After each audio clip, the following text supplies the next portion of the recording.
खिलाफ विपक्ष की एकजुटता के तौर पर देखा जा रहा है। कोलकाता में होने वाली इस महारैली में ममता की पार्टी टीएमसी में देश भर के गैर एनडीए दलों को न्योता भेजा है।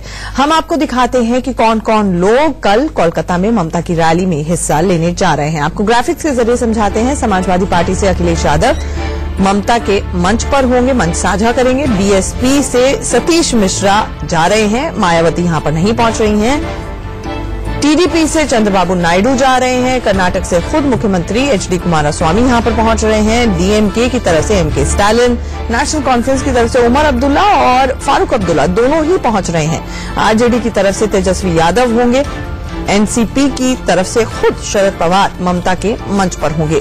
आरएलडी की तरफ से अजीत सिंह और उनके बेटे जयंत चौधरी दोनों ही यहां पर मौजूद रहेंगे। झारखंड मुक्ति मोर्चा की तरफ से हेमंत सोरेन, गुजरात से हार्दिक पटेल, कांग्रेस के विधायक जिग्नेश मेवानी, मिजोरम में विपक्ष के नेता लालधोभामा, बीजेपी से असंतुष्ट यशवंत सिन्हा, शत्रुघ्न सिन्हा, अरुण शौरी और अरुणाचल प्रदेश के पूर्व मुख्यमंत्री नगांग अपांग इस रैली में शामिल होंगे।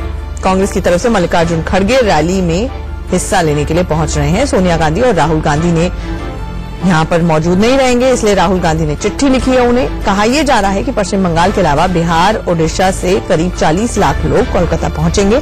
4 लाख लोगों ने कोलकाता में अभी से डेरा भी जमा रखा है, लेकिन इस रैली को लेकर कई सवाल भी हैं। सवाल नंबर 1, विपक्ष के इतने बड़े जमावड़े में राहुल सोनिया में से कोई क्यों नहीं है? सवाल नंबर 2, ममता की इतनी बड़ी रैली से मायावती ने दूरी क्यों बनाई?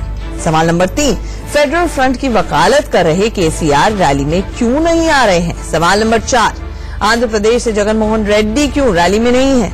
सवाल नंबर 5, ओडिशा से बीजेपी का रुख रैली को लेकर साफ क्यों नहीं है? तो बीजेडी का रुख साफ क्यों नहीं है? ये भी अपने आप में सवाल है। ये वो सवाल हैं जिसका जवाब मिलना बाकी है। सूत्र ये बता रहे हैं कि कांग्रेस हाईकमान ने जानबूझकर ममता की रैली से किनारा किया है, क्योंकि ये रैली 2019 में कहीं न कहीं ममता बनर्जी को विपक्ष के उम्मीदवार के तौर पर पेश कर रही है, जबकि कांग्रेस किसी हाल में ऐसा नहीं चाहती है। व्यक्तिगत तौर पर मायावती के किनारा करने की भी कमोबेश यही वजह बताई जा रही है। मायावती नहीं चाहती कि वो विपक्ष के किसी दूसरे नेता के मंच पर मौजूद होकर अपना वोट बैंक ट्रांसफर कराएं। इसके बदले बीएसपी पूरब के राज्यों में अपने बूते पांव फैलाना चाहती है। खबर यह है कि बीएसपी उन सीटों से चुनाव लड़ सकती है जहां पर उसके जीतने के चांसेस हों। वैसे ममता बनर्जी की रैली को लेकर बीजेपी ने आंखें तरे रखी हैं, जबकि अखिलेश सहित बीजेपी के बड़े नेताओं को लगता है कि पूरब से बीजेपी के खिलाफ बड़ा अभियान शुरू करने में इस रैली की बड़ी भूमिका होगी। मैं आदरणीय ममता दीदी जी को बधाई देना चाहता हूं कि उन्होंने सभी नेताओं को बुला करके एक जनता और पूरे देश में संदेश भेजने का काम कर रही हैं, क्योंकि बहुत सारी बातें कल होनी है, लेकिन देश बदलाव चाहता है। देश चाहता है कि नई सरकार बने।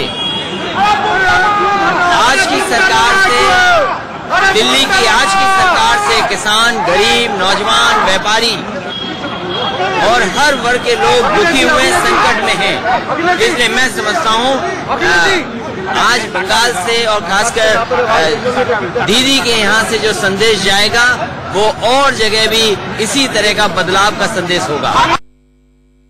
ममता जी अपना ख्याल करिए, भाजपा के बारे में चिंता करने की आवश्यकता नहीं है। भाजपा देश की ही नहीं दुनिया की सबसे बड़ी पार्टी आज है। अभी 282 है, 300 से ऊपर भारतीय जनता पार्टी जाएगी और एनडीए गठबंधन की सरकार एक अपार बहुमत से न भूतो इस प्रकार की स्थिति आने वाली है। यहां पर रुकेंगे एक छोटे से ब्रेक के लिए, लेकिन ब्रेक पर जाने से पहले आप देखिए हमारी खास पेशकश भैया जी स्माइल।